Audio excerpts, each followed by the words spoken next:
WBP constable salary নিয়ে গুরুত্বপূর্ণ update. এখানে দুটো স্যালারি দেখাবো। 7th পে কমিশন অনুযায়ী নিউ স্যালারি কী হবে, 20% ডিএ বাড়লো, নিউ স্যালারি কী হবে। 7th পে কমিশন কার্যকর হবে 2027-এ। 20% ডিএ বাড়লো, 18% ছিল, 20 নতুন, টোটাল 38% ডিএ পাওয়া যাবে অক্টোবর থেকে। তাহলে নিউ স্যালারি কী হবে, গ্রস স্যালারি, ইনহ্যান্ড স্যালারি, নতুন চাকরিজীবীদের বেতন কী হবে, পুরনো চাকরিজীবীদের বেতন কী হবে, ডিটেলসে দেখাবো। তো দেখে নেওয়া যাক। শুরুতেই আমি দেখাচ্ছি 38% ডিএ নিয়ে স্যালারি কী হবে, তারপর আমি দেখাচ্ছি 7th পে কমিশনের সম্ভাব্য স্যালারি কী হতে পারে, কীভাবে হতে পারে। তো এখন হচ্ছে 38% ডিএ নিয়ে স্যালারিটা দেখাচ্ছি নতুনদের এবং পুরনোদের। তো প্রথমে নতুনদের, তারপর আমি পুরনোদের দেখাচ্ছি। চাকরির শুরুতেই বেসিক পে 22,700 টাকা। তো ডিএ 20 নতুন, 18% ছিল, তো টোটাল 38%, ডিআরএস অ্যালাউন্স বেসিকের 38%, টাকাটা হচ্ছে 8,626 টাকা। তো মনে রাখতে হবে প্রতি বছর বেসিক কিন্তু 3% হারে বাড়বে, প্রতি বছর বাড়তে থাকবে, নির্দিষ্ট নিয়মে অটোমেটিক বাড়বে 3% হারে।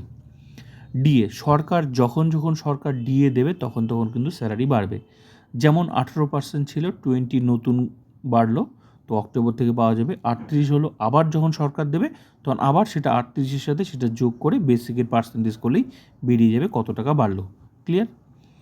তো ডিএ সরকার যখন দেবে তখন বাড়বে, কিন্তু এই সরকার কিন্তু দেয়, স্যালারি দেয়, ডিএও ভালো দেয়, আশা করি 20% দেখেই বোঝা যাচ্ছে। তো বেসিক বছরে বাড়বে আর সরকার ডিএ যখন দেবে তখন। তো এইচআরে হাউস রেন্ট অ্যালাউন্স, এটাও কিন্তু বেসিকের, তো 12%, 2,724 টাকা। তো ডিএ হিসেবে 8,626, আর এইচআরে কিন্তু 12%, 2,724। আর এমএ পাওয়া যাবে মেডিকেল অ্যালাউন্স 500 টাকা, আর পাওয়া যাবে রেশন অ্যালাউন্স 1500 টাকা। তো সব কিছু মিলে যোগ করি যে স্যালারিটা হচ্ছে সেটাকে বলা হয় গ্রস স্যালারি, 36,050 টাকা গ্রস স্যালারি। তো পুরো টাকাটা পাওয়া যাবে না, এখান থেকে কিছুটা টাকা কেটে নেবে সার্ভিস চার্জ, পিটেক্স যেটাকে বলা হয়, 150 টাকা কাটবে, কেটে নিয়ে বাকি টাকাটা অ্যাকাউন্টে আসবে। এটা 35,900 টাকা ইন হ্যান্ড স্যালারি। যারা নতুন চাকরিজীবী তারা চাকরি শুরুতেই এই বেতনটা পাবে, 35,900 টাকা স্যালারি। এটা নতুনদের, 38% ডিএ নিয়ে। তো নতুনদের যদি এটা হয় তো পুরনোদের অবশ্যই বেশি হবে। তাহলে কীভাবে, শুধু বেসিকটা বার করলেই হয়ে যাবে। তো পুরনোদের তো বেসিক তো বেশি আছে, কারণ নতুনদের তো চাকরির শুরুতে এটা বেসিক, কারো 10 বছর চাকরি, কারো 15 বছর, কারো 5 বছর, কারো 4 বছর, তো সবার বেসিক তো আর এক না। তো এই মুহূর্তে যে বেসিকটা আছে সেটার সাথে 38% করলেই বেরিয়ে যাবে কত টাকা বাড়লো।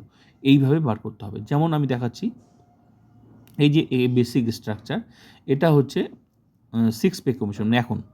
তো এখানে এই যে এই ঘরটা যে আছে, এই যে 22,700, এই যে নতুনরা পাবে শুরুতে, শুধু বেসিকটা বার করলেই তো হয়ে যাচ্ছে, বাকি অংশ যেভাবে স্যালারি বার করতে আমি দেখালাম, তো নতুনদের তো দেখালাম। পুরোনোদের তাহলে কী, তো এই যে প্রতি বছর যে বাড়ছে, প্রতি বছর নির্দিষ্ট নিয়মে, এই যে শুরুতে 22,700, তারপর প্রতি বছর বাড়ছে, 3% হারে বাড়ছে। তো এই যে তারপরে বছর 23,400, তারপরে বছর 24,100, তারপরে বছর 24,800, তারপরে বছর 25,500, যে বাড়ছে না, প্রতি বছর বাড়তে। তো যত চাকরির বয়স হবে তত বাড়তে থাকবে বেতন। তো বেসিক বেশি হবে তো বেতনও বেশি হবে, ডিএ হিসেবে টাকাটা বেশি হবে।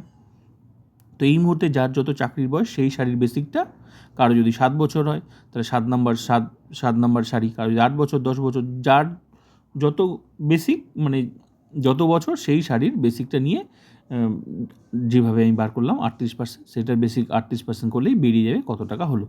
ক্লিয়ার? তাহলে এইভাবে নতুনদের এবং নতুনদের তো স্যালারি আমি দেখালাম, তো পুরনোদের অবশ্যই অনেক বেশি হবে, কারণ বেসিকটাও বেশি। ক্লিয়ার? এবার হচ্ছে বিষয় হচ্ছে 7th পে কমিশনের স্যালারি, সম্ভাব্য স্যালারি কীভাবে হতে পারে। তো পুরোটা তো সরকার ঠিক করবে, তবুও কিছুটা অনুমান করা যেতে পারে কীভাবে হতে পারে। তো 7th পে কমিশন এবার 6 থেকে 7 আসবে। তো চাকরির শুরুতে যে বেসিকটা আছে না, এই যে স্টার্টিং লেভেল যে বেসিক 22,700, এটার সাথে গুণ হবে, যেটাকে বলা হয় ফিটমেন্ট ফ্যাক্টর। তো 5th পে কমিশন থেকে 6th পে কমিশন কীভাবে এসেছিল সেটা দেখলে অনুমান করা যেতে পারে যে 7th পে কমিশন 6 থেকে 7 কীভাবে হতে পারে, হওয়ার সম্ভাবনা রয়েছে। তো আমি দেখাচ্ছি, এই যে এটা হচ্ছে এই যে এই ঘরটা তো অ্যাকচুয়ালি এটা তো ডাব্লিউপি কনস্টেবলের বেসিক স্ট্রাকচার প্রতি বছর বাড়ছে। তো শুরুতে 22,700, আগে কত ছিল 8,840 টাকা ছিল ফিফথ পে কমিশনে। তো ফিফথ পে কমিশন থেকে 1 লাফে আসলো 22,700, তারপর একদম সেট করে দিয়েছে না যে প্রতি বছর কোন বছরে কোন বেসিকটা পাওয়া যাবে। এরকমই একটা লম্বা একটা তালিকা কিন্তু সেভেন পে কমিশনে আসবে, যেখানে সেট করে দেবে যে নতুনরা কোন বেসিকটা পাবে, আর পুরো মানে যত বছর চাকরি হবে বাড়তে থাকবে। যেমন একটু 33 বছরে একটা বেসিক স্ট্রাকচার সেট করে দিয়েছে, এরকমই একটা লম্বা একটা তালিকা সমস্ত চাকরিজীবীদের বেসিক স্ট্রাকচার সেট করে দেবে। তো সেক্ষেত্রে কোন বছরে কোন বেসিকটা পাওয়া যাবে একদম সেট করে দেওয়া থাকবে। নতুনদের যেমন এটা সিক্স পে কমিশন সেট করে দিয়েছে না, যেমন ফিফথ থেকে 6 আসলো 22,700। তো ফিফথে কত ছিল 8,840 থেকে 1 লাখে আসলো 22,700। তো তখন কিন্তু এই যে 8,840-এর সাথে গুণ হয়েছিল 2.57। বাকি যে অংশগুলো দেখাচ্ছে না, সেট করে দিয়েছে সরকার যে কোন বছরে কত টাকা দেবো, এটা পুরোটাই সরকারের ডিপেন্ড করছে। তো বাকি অংশটা রাউন্ড ফিগার ধরে সেট করে দিয়েছে, কারণ 2.57টা তো সমস্ত চাকরিজীবীদের ক্ষেত্রেই, এই যে ওল্ড এন্ট্রিতে আছে না, সমস্ত চাকরিজীবীদের ক্ষেত্রে একটাই ফিটমেন্ট 2.57 গুণ করে ফিক্স করে দিয়েছে যে এই বছরে এটা ওই বছরে ওটা একদম ফিক্স করে দিয়ে একদম বেসিকগুলো ফিক্স করে দিয়েছে। তো সেই সময় গুণ হয়েছিল বেসিকের সাথে 2.57, এই জন্য 8,840 সাথে গুণ হয়ে একবারই আসলো 22,700। তারপর কোন বছরে কোনটা পাওয়া যাবে একদম ফিক্সড করে দিয়েছে, এরকমই আসবে একটা লম্বা তালিকা। তাহলে গুণ হয়েছিল সেই সময় 2.57, এই যে 2.57 ফিটমেন্ট ফ্যাক্টর 2.57 ফিটমেন্ট ফ্যাক্টর ছিল ফিফথ থেকে 6। আর এবার আসবে 6 থেকে 7। তাহলে সেরকমই যদি হয়, তার মানে বেসিকের সাথে গুণ হয়েছিল, তো নিশ্চয়ই হওয়ার সম্ভাবনা রয়েছে 2.57, যদিও পুরোটা সরকারের উপর ডিপেন্ড করছে, কারণ সরকার কতটা ফিটমেন্ট দেয় এখন বেশিও দিতে পারে কমও দিতে পারে। কিন্তু যাই হোক, এই সরকার কিন্তু বেতন কিন্তু যথেষ্ট পরিমাণ ভালোই দেয়, কারণ 20% দিয়ে দেখেই বোঝা যাচ্ছে স্যালারি কীভাবে দেয় এই সরকার। তো যা দেবে ভালোই দেবে, কিন্তু একটা অনুমান করা যেতে পারে কীভাবে কী হতে পারে। তো যদি সেই সময় যে 2.57 হয়েছিল সেটাই যদি হয়, তাহলে বেসিকের সাথে গুণ হবে 22,700 সাথে গুণ হয়ে নতুন বেসিক হবে ডাব্লিউপি কনস্টেবলদের 58,339 টাকা নতুন বেসিক।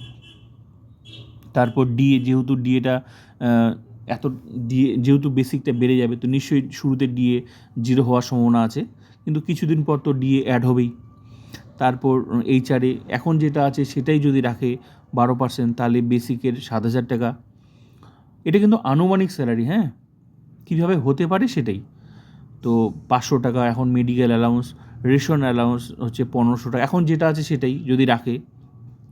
এগুলো চেঞ্জও করতে পারে, বাড়াতেও পারে, আবার কমাতেও পারে, কিন্তু এখন যেটা আছে সেটাই যদি রাখে, তাহলে সব কিছু মিলে যোগ করে যে স্যালারিটা হচ্ছে 67,339 টাকা। পি ট্যাক্স 200 টাকা কেটে ছেটে ইন্ডিয়ান স্যালারি 67,139, এটা নতুনদের সম্ভাব্য স্যালারি।